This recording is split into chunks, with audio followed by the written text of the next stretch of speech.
Shalom, bertemu lagi di dalam sapaan teduh kita di Gereja GBKP Seklasis Jakarta Kalimantan. Sebelum kita mendengarkan sapaan teduh kita, mari kita satukan hati dan pikiran kita. Kita bersatu dalam doa, kita berdoa. Terima kasih Bapa di sorga atas kesempatan ini. Tuhan menyatukan kami, mempersatukan kami di dalam channel sapaan teduh di Klasis GBKP Jakarta Kalimantan. Tuhan berkati kami dan bimbing kami sehingga firman Tuhan yang kami dengarkan dapat kami mengerti dan kami pahami.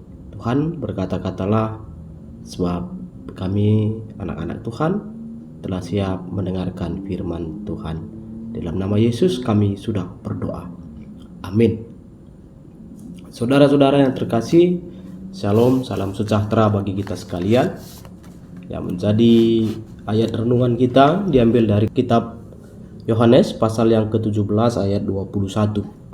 Yohanes 17 ayat 21 kami bacakan bagi kita sekalian. Supaya mereka semua menjadi satu, sama seperti Engkau ya Bapa, dalam aku dan aku di dalam Engkau, agar mereka juga di dalam kita, supaya dunia percaya bahwa Engkaulah yang telah mengutus aku. Saudara yang terkasih, dalam nama Tuhan Yesus, ada sebuah cerita tentang jemaat Tuhan yang sedang membangun tempat ibadah yang baru. Bisa dikatakan sedang membangun gereja yang baru. Dan disepakati bahwa di bagian tengah gereja tersebut direncanakan akan dipasang jendela kaca yang berwarna dan dengan gambar anak-anak yang sedang menyembah Yesus. Lalu jemaat tersebut memperkerjakan seorang seniman untuk bisa melukis gambar di jendela itu. Lalu sudah terpilih siapa seniman dan ditugaskan untuk menggambar. Seniman itu bekerja dengan tulus dan bertanggung jawab dengan tugas yang telah diembankan kepadanya. Tapi pada suatu malam ketika seniman itu tidur, dia bermimpi, dan di dalam mimpinya bahwa ada seorang orang asing yang tidak dikenal mengubah lukisan yang telah dibuatnya itu. Lalu ia berteriak, "Hentikan, Anda merusak lukisan itu." Namun orang asing itu menjawab, "Kamulah yang telah merusaknya." Sang penyusup itu kemudian menjelaskan bahwa wajah anak-anak itu semula hanya satu warna, tetapi ia membuatnya menjadi beragam warna. Ketika penyusup itu berkata bahwa ia menginginkan anak-anak dari seluruh bangsa dan ras dapat datang kepadanya, seniman itu akhirnya menyadari bahwa ia sedang berbicara dengan Yesus sendiri. Saudara, apa yang kita dapat makna dari cerita ini? Dan cerita ini juga mengingatkan kita akan kerinduan Tuhan Yesus di dalam doanya. Di Injil Yohanes pasal 17 di bacaan kita di ayat 21, bahwa semua orang merupakan milik Allah dapat menjadi satu. Tuhan Yesus merindukan kesatuan orang-orang yang percaya kepadanya, bagaikan kesatuan antara dirinya dengan Bapa. Jadi Tuhan tidak menginginkan adanya perbedaan ras, adanya perbedaan kelompok-kelompok karena perbedaan suku, bahasa dan sebagainya. Tetapi Yesus sendiri menginginkan bahwa orang-orang percaya itu menjadi satu di dalam Tuhan. Tuhan Yesus merindukan kesatuan orang-orang percaya kepadanya, yaitu bagaikan kesatuan antara dirinya dengan Bapanya. Sebuah kesatuan yang erat, kokoh, dan tak terpisahkan, yang selalu penuh dengan kasih. Apa artinya, saudara? Artinya adalah kita sebagai orang percaya mempraktekkan kasih yang terjadi antara Allah dengan anaknya, yaitu kasih yang sama yang diberikan kepada orang yang percaya. Menjadi satu berarti tidak tercerai-berai. Oleh karena adanya perbedaan budaya, perbedaan pilihan, perbedaan status sosial, perbedaan warna kulit dan sebagainya. Artinya bahwa orang-orang percaya harus berada dan berkeinginan untuk bisa menjaga kesatuan meski adanya perbedaan. Dengan adanya kasih, maka kesatuan dikedepankan, sementara pertikaian, perpecahan itu ditinggalkan jauh di belakang. Saudara, pertanyaan yang kedua di dalam ayat renungan kita adalah, mengapa kesatuan orang percaya menjadi kerinduan di dalam doa Tuhan Yesus? Jawabannya adalah karena Yesus ingin orang-orang percaya menjadi saksi bagi dunia, agar dunia tahu bahwa Allah Bapa telah mengutus Yesus, dan Yesus mengasihi semua orang percaya kepadanya. Dan Yesus kita lihat dan kita saksikan dalam firman Tuhan di dalam Alkitab, tidak pernah memilih siapa yang dikasihinya, tidak pernah memilih kepada siapa kasih itu diberikan. Lantas mengapa kita sebagai orang yang mengaku percaya kepada Tuhan membuat kriteria-kriteria tersendiri siapa yang harus kita kasihi dan siapa yang harus tidak kita kasihi? Dari cerita tentang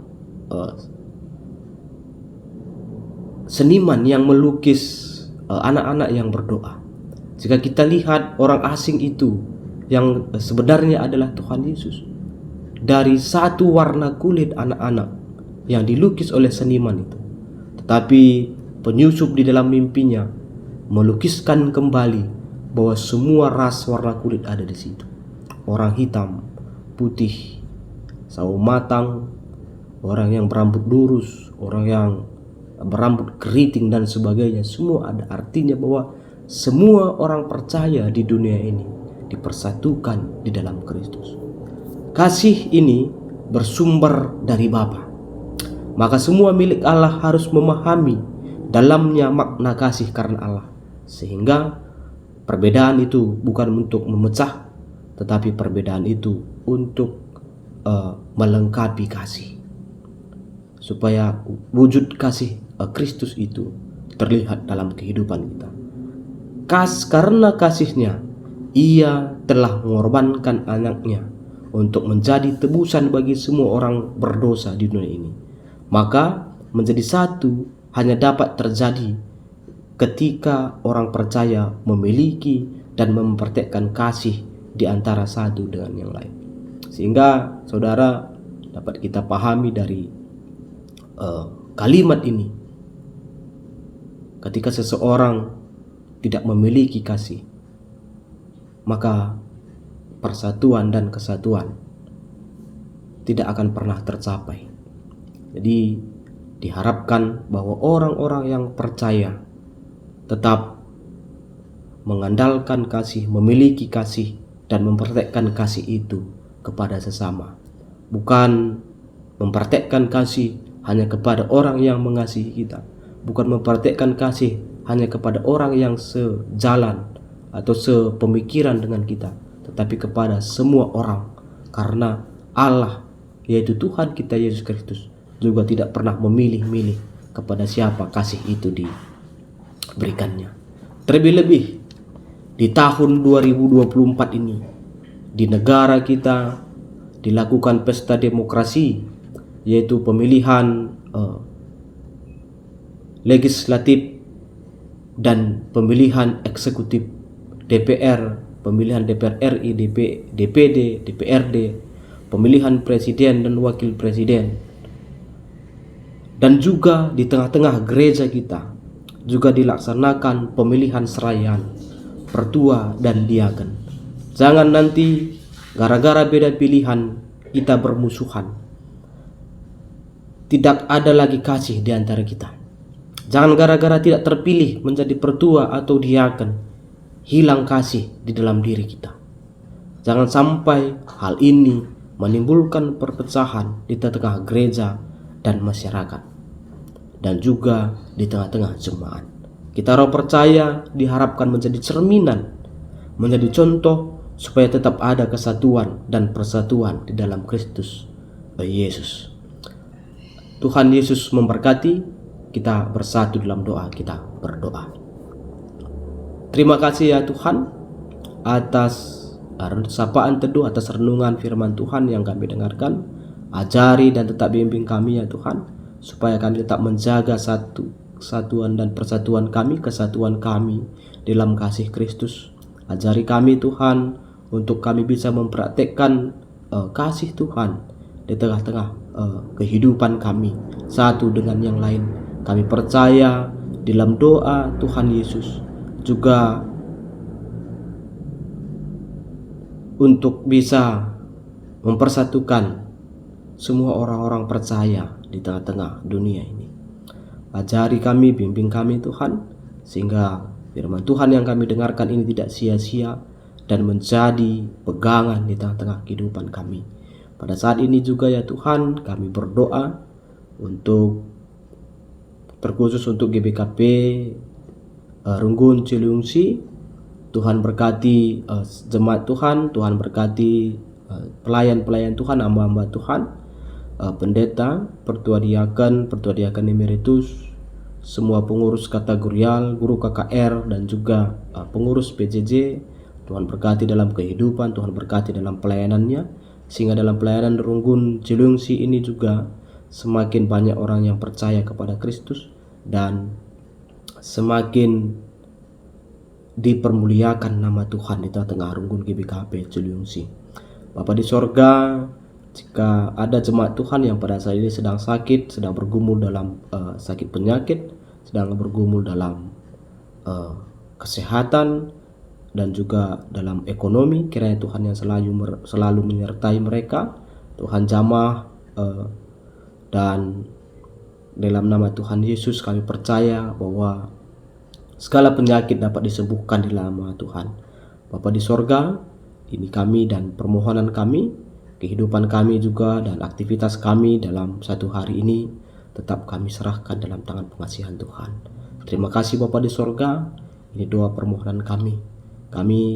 Mari kita ucapkan doa Bapa kami bersama-sama. Kita ucapkan, Bapa kami yang di sorga, dikuduskanlah namamu, datanglah kerajaanmu, jadilah kehendak-Mu di bumi seperti dalam sorga. Berikanlah kami rezeki pada hari ini, dan ampunilah kami akan kesalahan kami, seperti kami juga mengampuni orang bersalah kepada kami. Dan janganlah membawa kami ke dalam pencobaan, tetapi lepaskanlah kami daripada yang jahat. Karena Engkaulah yang punya kerajaan dan kuasa dan kemuliaan sampai selama-lamanya. Amin. Shalom, selamat pagi dan salam sejahtera bagi kita sekalian.